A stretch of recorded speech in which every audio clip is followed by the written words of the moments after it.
മുഖ്യമന്ത്രി ചർച്ചകൾക്കായി ഡൽഹിയിലേക്ക് ഹൈക്കമാൻഡ് വിളിപ്പിച്ചതായി സ്ഥിരീകരിച്ച VM സുധീരനും കെ മുരളീധരനും ഇരുവരും നാളെ ഡൽഹിയിലേക്ക് പോകും. നാളെയോ മറ്റന്നാളോ മുഖ്യമന്ത്രി പ്രഖ്യാപനം ഉണ്ടാകുമെന്നും നിരീക്ഷകരോട് എല്ലാ കാര്യങ്ങളും പറഞ്ഞിരുന്നതായും കെ മുരളീധരൻ പറഞ്ഞു. എത്രയും പെട്ടെന്ന് കേരളത്തിൽ മുഖ്യമന്ത്രി ഉണ്ടാകട്ടെ എന്നും സുധീരൻ പ്രതികരിച്ചു. ക്രെഡിറ്റ് ആർക്കെന്ന ചോദ്യത്തിന് ഒരു വ്യക്തിയുടേതല്ല, ടീം UDFന്റെ വിജയമെന്നായിരുന്നു സുധീരന്റെ മറുപടി. നാളെ ഏതായാലും ഡൽഹിക്ക് പോകുന്നുണ്ട്. പിന്നെ എന്നോട് ചോദിക്കുന്ന കാര്യങ്ങൾക്ക് ഉള്ള കൃത്യമായൊരു വിശദീകരണം നൽകി. ടീം UDFന്റെ വിജയം തന്നെയാണ്, യാതൊരു സംശയവുമില്ല.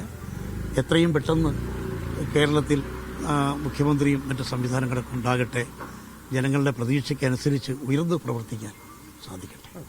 എന്താണെന്ന് നാളെ ചെല്ലുമ്പോഴല്ലേ അറിയുള്ളൂ. ഞാൻ എൻ്റെ അഭിപ്രായം കൃത്യമായി പറഞ്ഞിട്ടുണ്ട്. അത് കൂടുതലായിട്ട് എനിക്കൊന്നും പറയാനില്ല. MLA-മാരുടെ എണ്ണം നിങ്ങൾ പറയുന്ന പോലെ ആയിരിക്കണം എന്നില്ലല്ലോ. MLA-മാർ അതിൻ്റെ അകത്ത് പോയി പറഞ്ഞ കാര്യങ്ങളല്ലേ, അതുകൂടെ കേന്ദ്ര നേതൃത്വം അതൊക്കെ പരിശോധിക്കും. വിജിൻ വായാന്തോട് ചേർന്ന വിശദാംശങ്ങൾ നൽകാനായി. വിജിൻ, ഇങ്ങനെ മുഖ്യമന്ത്രി ആരാകുമെന്നുള്ള കാര്യം ഇത് തീരുമാനിക്കാൻ കഴിയാത്തത് ഇങ്ങനെ അനന്തമായി നീളുന്നതിൽ കേരളത്തിലെ നേതാക്കൾ തന്നെ അതൃപ്തി പ്രകടിപ്പിച്ചിട്ടുണ്ട്. മുല്ലപ്പള്ളി രാമചന്ദ്രൻ അടക്കം നാളെ ഡൽഹിയിലേക്ക് പോകുന്നുമില്ല. ഇപ്പോൾ ആരൊക്കെയാണ് ഹൈക്കമാൻഡ് വിളിച്ച ഈ യോഗത്തിൽ നാളെ പങ്കെടുക്കാൻ പോകുന്നത്?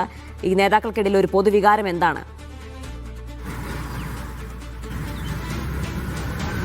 ജിന, മുൻ KPCC അധ്യക്ഷന്മാരെയും ഒപ്പം തന്നെ മുതിർന്ന നേതാക്കൾ, തിരുവഞ്ചൂർ രാധാകൃഷ്ണൻ ഉൾപ്പെടെയുള്ള മുതിർന്ന നേതാക്കളെയും ഇപ്പോൾ നിലവിൽ വർക്കിംഗ് പ്രസിഡന്റുമാരായി പ്രവർത്തിക്കുന്ന ആളുകളെയും ഉൾപ്പെടെയാണ് നാളെ ഡൽഹിക്കെത്താനുള്ള നിർദ്ദേശം AICC നൽകിയിരിക്കുന്നത്. നേരത്തെ തന്നെ കെ മുരളീധരനും ഒപ്പം തന്നെ VM സുധീരനുമൊക്കെ AICC നിരീക്ഷകർ കേരളത്തിൽ എത്തിയ ഘട്ടത്തിൽ അവരുമായി ആശയവിനിമയം നടത്തുകയും അവരുടെ അഭിപ്രായം രേഖപ്പെടുത്തുകയും ചെയ്തിട്ടുള്ളതാണ്.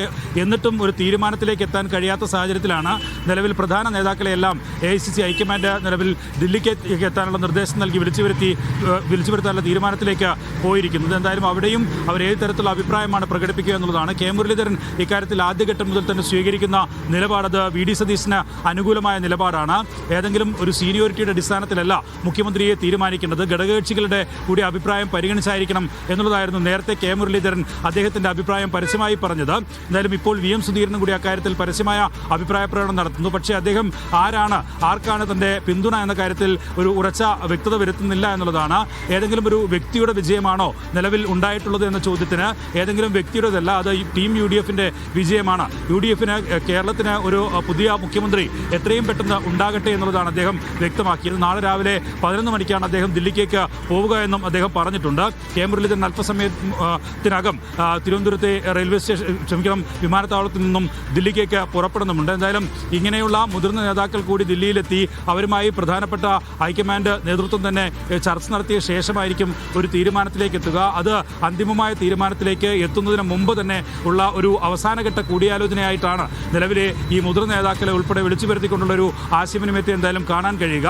അതിൻ്റെ അടിസ്ഥാനത്തിൽ നാളെയോ മറ്റന്നാളോ എന്തായാലും മുഖ്യമന്ത്രി സ്ഥാനത്തേക്കുള്ള ആളെ പ്രഖ്യാപിക്കാനുള്ള സാധ്യത ഉണ്ട്. നിലവിൽ ഇപ്പോഴും ഒരു പേരിലേക്ക് എത്താൻ ഹൈക്കമാൻഡിന് കഴിഞ്ഞിട്ടില്ല എന്നുള്ളതാണ് ഇപ്പോൾ പുതിയ ഒരു നീക്കത്തിലേക്ക് ഹൈക്കമാൻഡ് എത്തിയതിന് പിന്നുള്ളത് എന്ന സൂചന തന്നെയാണ് ലഭിക്കുന്നത്. അതിൻ്റെ ഭാഗമായിട്ടാണ് മുതിർന്ന നേതാക്കളെ നേരത്തെ പ്രധാനപ്പെട്ട KPCC president Ramesh Chennithala, VD Satheesan ഉൾപ്പെടെയുള്ളവരെ വിളിച്ചു വരുത്തുകയും അവരുമായി മണിക്കൂറുകൾ നീണ്ട ഏകദേശം 4 മണിക്കൂറോളം നീണ്ട ആശയവിനിമയമൊക്കെ നടത്തുകയും ചെയ്തിരുന്നു.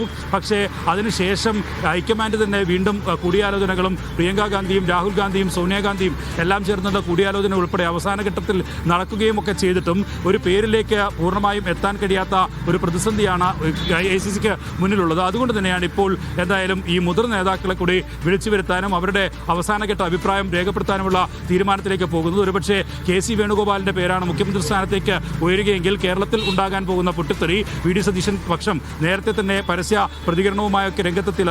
അതുകൊണ്ട് തന്നെ അക്കാര്യത്തിൽ ഏതെങ്കിലും തരത്തിലുള്ള പൊട്ടിത്തെറി ഉണ്ടാകുമോ, അങ്ങനെ ഒരു പൊട്ടിത്തെറിയുടെ ഘട്ടം ഒഴിവാക്കുക എന്നുള്ളതാണ് നിലവിൽ AICC നേതൃത്വം ആലോചിക്കുന്നത്. അല്ലെങ്കിൽ നിലവിൽ ഉയർന്ന വികാരത്തിന്റെ അടിസ്ഥാനത്തിൽ VD സതീശനിലേക്ക് പോകണം, അങ്ങനെ ആരുടെ പേരിലേക്ക് അന്തിമമായി എത്തണം എന്ന കാര്യത്തിലുള്ള ഒരു അവസാനഘട്ട ആലോചനയാണ് നിലവിൽ മുതിർന്ന നേതാക്കളെയും ഒപ്പം തന്നെ വർക്കിംഗ് പ്രസിഡന്റുമാരെയും ദില്ലിക്കേക്ക് വിളിപ്പിച്ചതിലൂടെ ഉണ്ടാകാൻ പോകുന്നത്. അതിൻ്റെ അവസാനം എന്തായിരിക്കും എന്നുള്ളതാണ് ഇനി അറിയേണ്ടത്. VD സതീശനോ അല്ലെങ്കിൽ രമേശ് ചെന്നിത്തലയോ KC വേണുഗോപാലോ മുഖ്യമന്ത്രിയാവും എന്ന കാര്യത്തിൽ ഇപ്പോഴും എന്തായാലും ആകാംക്ഷയും അനിശ്ചിതത്വവും നിലനിൽക്കുകയാണ്. ജീന.